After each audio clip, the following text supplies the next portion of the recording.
Hello friends, welcome to all TS vision. நம்ம இந்த வீட்டில் என்ன பார்க்க போகிறோம்னா, அதாவது நேஷனல் இன்ஸ்டிடியூட் ஆஃப் டெக்னாலஜி என்ஐடிலேருந்து புதிய பதவிக்கான நோட்டிஃபிகேஷன் வந்து ரிலீஸ் பண்ணியிருக்காங்க. அதாவது ஒரு நோட்டிஃபிகேஷன் இல்லைங்க, 3 வகையான நோட்டிஃபிகேஷன் வந்து ரிலீஸ் பண்ணியிருக்காங்க 3 வகையான பதவிகளுக்கு. அதற்கான டீட்டெயில் தான் இந்த வீடியோவில் பார்க்க போகிறோம். வாங்க வீடியோக்குள்ளே போகலாம். என்ஐடி அதாவது நேஷனல் இன்ஸ்டிடியூட் ஆஃப் டெக்னாலஜியோட ஃபஸ்ட்டு நோட்டிஃபிகேஷன் வந்து பார்க்க போகிறோம். இந்த நோட்டிஃபிகேஷன் பார்த்திங்கன்னா திருச்சிராப்பள்ளியிலிருந்து தான் ரிலீஸ் பண்ணியிருக்காங்க. இந்த பதவியை பொறுத்தவரைக்கும் condition assessment and management plan for Kaveri river பேஸில் தான் வந்து ரிலீஸ் பண்ணியிருக்கதா சொல்லியிருக்காங்க. இது ஒரு ப்ராஜெக்ட் பேஸில் தான் இந்த ஜாப் இருக்குன்னு சொல்லியிருக்காங்க.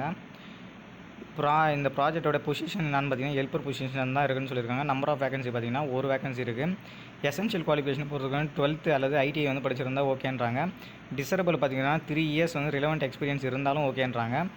அப்பர் ஏஜ் லிமிட் வந்து சொல்லியிருக்காங்க. அதாவது மேக்ஸிமம் ஏஜ் லிமிட் பார்த்தீங்கன்னா 35 வயது வந்து சொல்லியிருக்காங்க. இவங்க மந்த்லி பே பார்த்தீங்கன்னா 10,000 ரூபா வந்து சொல்லியிருக்காங்க. ப்ளஸ் 16% வந்து ஹெச்ஆர்ஏ வந்து இருக்குன்னு சொல்லியிருக்காங்க பர் மந்த்துக்கு.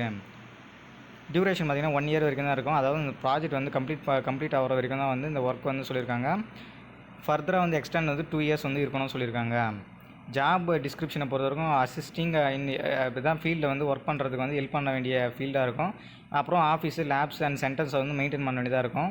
அதர் ரிலவெண்ட் ஆக்டிவிட்டீஸும் இருக்கும் சென்டர்லன்னு சொல்லியிருக்காங்க. இந்த குவாலிஃபிகேஷன் மேட்ச் ஆகிறவங்க வந்து அப்ளிகேஷன் லிங்க் வந்து கீழே கொடுத்துருக்காங்க. இதற்கான லிங்க்கை நான் டிஸ்கிரிப்ஷன் கொடுக்குறேன். குவாலிஃபிகேஷன் மேட்ச் ஆகிறவங்க அப்ளை பண்ணுங்கள். மேலும் இதற்கான லாஸ்ட் டேட் பார்த்தீங்கன்னா May 20, 2024 மாலை 5 மணி வரைக்கும் சொல்லியிருக்காங்க. நெக்ஸ்ட்டு பார்த்தீங்கன்னா என்ஐடியிலேருந்து ரிலீஸ் பண்ணால் செகண்ட் நோட்டிஃபிகேஷன் தான் பார்க்க போகிறோம். இந்த நோட்டிஃபிகேஷன் பார்த்தீங்கன்னா திருச்சிராப்பள்ளியிலேருந்து தான் ரிலீஸ் பண்ணியிருக்காங்க. இந்த ப்ராஜெக்ட் பார்த்தீங்கன்னா காவேரி ரிவர் பேஸில் தான், அதாவது கேம்ப் ப்ராஜெக்ட்டுக்கு தான் வந்து ரெக்ரூட் பண்ணுறதா சொல்லியிருக்காங்க. Project position and number of position பொறுத்த வரைக்கும் ப்ராஜெக்ட் அசிஸ்டன்ட் பதவிக்கு தான் ரெக்ரூட் பண்ணுறதா சொல்லியிருக்காங்க. இந்த ப்ராஜெக்ட் அசிஸ்டன்ட் பதவி பார்த்தீங்கன்னா 8 வேகன்சி இருக்கிறதா சொல்லியிருக்காங்க. இந்த பதவிக்கான எசென்ஷியல் குவாலிஃபிகேஷன் பொறுத்த வரைக்கும் bachelor degree in civil engineering அல்லது ஜியோ இன்ஃபர்மேட்டிக்ஸு அக்ரிகல்ச்சர் வித் மினிமம் வந்து 60% மார்க்ஸு அல்லது ரிலவெண்ட் சிஜிபியை வந்து எடுத்திருந்தாலும் ஓகேன்னு சொல்கிறாங்க. டிசரபிள் பொறுத்தவரைக்கும் 2 வருஷம் வந்து ரிலவெண்ட் எக்ஸ்பீரியன்ஸ் இருந்தாலும் ஓகேன்றாங்க. அல்லது experience in working water shield மாடலிங்கில் எக்ஸ்பீரியன்ஸ் இருந்தாலும் ஓகேன்றாங்க.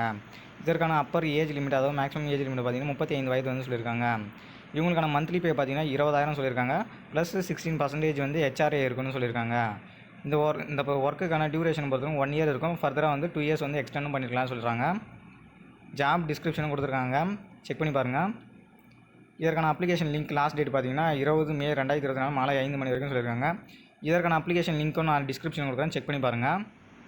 நெக்ஸ்ட்டு பார்த்தீங்கன்னா தேர்ட் நோட்டிஃபிகேஷன் வந்து என்ஐடி வந்து ரிலீஸ் பண்ணியிருந்தாங்க. இந்த 3வது நோட்டிஃபிகேஷன் பார்த்தீங்கன்னா இதுவும் திருச்சிராப்பள்ளியில் தான் ரிலீஸ் ஆயிருக்கு. இதுவும் வந்து ப்ராஜெக்ட் டைப் பார்த்தீங்கன்னா காவேரி ரிவர் பேசின், அதாவது கேம்ப் ப்ராஜெக்ட்டுக்கு தான் வந்து ரெக்ரூட் பண்ணுறதா சொல்லியிருக்காங்க. என்ன பொசிஷன் பார்த்தீங்கன்னா சயின்டிஃபிக் அட்மினிஸ்ட்ரேட்டிவ் அசிஸ்டன்ட் பொசிஷன் தான் ரெக்ரூட் பண்ணுறாங்க. நம்பர் ஆஃப் வேகன்சி பார்த்தீங்கன்னா ஒரு வேகன்சி இருக்குது. இந்த பதவிக்கான எசென்ஷியல் குவாலிஃபிகேஷன் பொறுத்தவரைக்கும் கிராஜுவேட் டிகிரி, ஏதாவது ஒரு டிகிரி வந்து படிச்சிருந்தோம் எனி டிசிப்ளினில், bachelors of commerce with minimum வந்து 60% வந்து மார்க் அல்லது சிஜிபிஐ வச்சுருந்தாலும் ஓகேன்றாங்க. இவங்களுக்கான குவாலிஃபிகேஷன் பொறுத்த வரைக்கும் 3 years வந்து ரிலவெண்ட் எக்ஸ்பீரியன்ஸ் இருந்தாலும் ஓகேன்றாங்க. இவங்களுக்கான அப்பர் ஏஜ் லிமிட்டை பொறுத்த வரைக்கும் 35 வயது வந்து மேக்ஸிமம் ஏஜ் லிமிட் வந்து சொல்லியிருக்காங்க. இந்த பதவிக்கான மந்த்லி பே பார்த்தீங்கன்னா 18,000 ரூபா வந்து சொல்லியிருக்காங்க. ப்ளஸ் 16% வந்து ஹெச்ஆர்ஏ இருக்கணும்னு சொல்லியிருக்காங்க. இதற்கான டியூரேஷனும் பார்த்தீங்கன்னா 1 year டியூரேஷன் தான் சொல்லியிருக்காங்க. அந்த 2 பதவிக்கு போல தான் வந்து இதுக்கும் 1 year டியூரேஷன், ஃபர்தராக வந்து 2 years வந்து எக்ஸ்டெண்டும் பண்ணியிருக்கலாம்னு சொல்கிறாங்க. இந்த ஜாப்க்கான டிஸ்கிரிப்ஷனும் சொல்லியிருக்காங்க, படித்து பாருங்கள். இதற்கான லாஸ்ட் டேட் பார்த்தீங்கன்னா May 20, 2024 சொல்லியிருக்காங்க. மாலை 5 மணிக்குள்ளே வந்து சொல்லியிருக்காங்க. அதாவது 3 பதவிகளுக்கும் வந்து லாஸ்ட் டேட் பார்த்தீங்கன்னா May 20, 2024 மாலை 5 மணிக்குள்ளே வந்து சொல்லியிருக்காங்க. இந்த 3 பதவிகளுக்கான அப்ளிகேஷன் லிங்க்கை நான் டிஸ்கிரிப்ஷனில் கொடுத்துருக்கேன், செக் பண்ணி பாருங்கள். இந்த குவாலிஃபிகேஷன்ஸ் எல்லாம் மேட்ச் ஆகிற உங்கள் ஃப்ரெண்ட்ஸ் அண்ட் ஃபேமிலிஸ்க்கு கொஞ்சம் ஷேர் பண்ணுங்கள். டிஎஸ் விஷனுக்கு சப்ஸ்கிரைப் பண்ணுங்கள். Thank you friends.